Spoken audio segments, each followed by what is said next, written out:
Hi, and welcome to this month's micro lesson, which will cover Soil Conservation District Supervisor training requirements, hosted by me, Paula Como, the State Program Coordinator for Conservation Leadership and Planning. Today, we will go over the legal requirements for training. We will also cover and explore different options for supervisor training, and we will address some tips and tricks on how to ensure your yearly training reports are completed and accurate. So our legal requirement is set in our North Dakota Century Code, and any new or returning supervisor does need to take part in some annual training. So if you're a new supervisor, you need 8 credits per year. And if you're a returning supervisor, you need 4 credits per year. And those credits do reset at the top of each calendar year. So at the start of January, you need to start thinking about how you want to obtain those 8 or 4 credits. For a long time, it's been the goal of the State Soil Conservation Committee to offer flexible training options so that soil conservation districts can meet the needs of their unique district rather than being dictated and having just a few set options.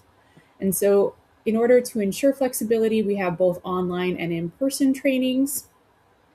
Our online trainings are a little bit lower in that credit value because we wanted to emphasize the importance of those in-person opportunities. And so online, some of our most popular are micro lessons like the one you are watching today that will count for a quarter of a credit, similar to our coffee talks. Our short takes are a half credit because they're usually about 30 minutes long. Our webinars tend to be a bit longer, and so those are going to count for a full credit. In addition, if there's any books that your Soil Conservation District Board thinks is relevant for your supervisors to take part in, those can also count towards those training options for 1 credit per book. In-person trainings are weighted heavier because we really do feel that that's where you get the most community building and educational opportunities. So you could attend one of your own soil conservation district educational events or a neighboring SCD event, and that would be 2 credits per event. Our soil and water leadership academies are 4 credits per academy. So if you're a new supervisor, it's a really easy way to get those 8 credits out of the way early in the year. They're usually hosted in February, and so if you attend levels 1 and 2, that is your 8 credits for the year. Your district annual meetings count for 4 credits because it's a great time to network and learn about new technologies and ongoings in your area. And likewise, the North Dakota Association for Soil Conservation District Convention is also worth 4 credits per day. So again, if you're a new supervisor and you attend multiple days, it's a really easy way to get your 8 credits.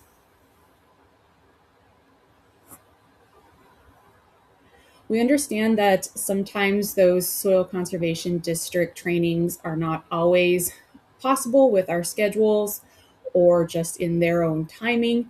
And so we have other training options that also count towards that yearly training requirement, professional certifications, pesticide, wildland fire, QuickBooks, anything of that nature that your SCD board feels is relevant and beneficial to the soil conservation district is worth 4 credits. A Leadership Academy field day training, so like the field trip with our level 3, is 4 credits. So if you attend the classroom and the field trip, that again counts for your 8 credits if you're a new supervisor, and just makes you an overachiever if you're a returning supervisor. Likewise, any field day hosted by a regional education center like the one in Carrington or Hettinger would also count towards those field day trainings. Attending an SBAR meeting, especially if you're testifying, also counts for a credit. Any NRCS, USDA, game and fish event that is put on is 4 credits for a full day or 2 credits for a half day. And to just make sure that we don't miss anything, any soil conservation district approved training with board approval, we just follow that same formula of if it's a full day training, it's 4 credits. If it's 2 It's 2 credits if it's a half day. So if they're sending you to a grazing coalition meeting or to a national meeting or convention, those definitely count towards your supervisor training. In the worksheet that we have for our supervisor training requirements, we do include the supervisor training log. And again, we just remind everyone that supervisors must track their training. It's best to do it throughout the year so you're not left wondering at the end in December who did what. And so keeping it up to date is really recommended. So print it or keep a digital copy and update it regularly, which leads us to best practices. We recommend that you print your training log and update it monthly at your meetings. So if you have a clerk, they can go around and ask, or you can send it around and people can add in any training that may have taken place. Or if you're watching micro lessons or short takes in your board meetings, all of that can be documented at that time. We really do encourage a mix of training formats. So a little online, a little in person, really is a great recipe for some really well-rounded training years. And again, if you have any questions or concerns about eligibility, please feel free to reach out to the SSCC with questions, and we would be happy to help you. So now I would encourage you to take a moment if you're watching this in a meeting with your board, or just so that you can have a few moments to reflect upon these questions.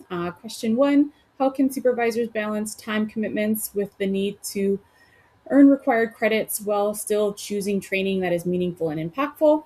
Question 2, looking at the training options list, which one seems most relevant to your district's current challenges or goals and why? And our last question, the document allows supervisors to mix and match training options. What are the advantages and potential challenges of having so many different training formats? And so if there's any questions, please reach out. We would love to help you navigate and figure out which training options will work best for your soil conservation district. And thank you very much for your time and your attention during this micro lesson.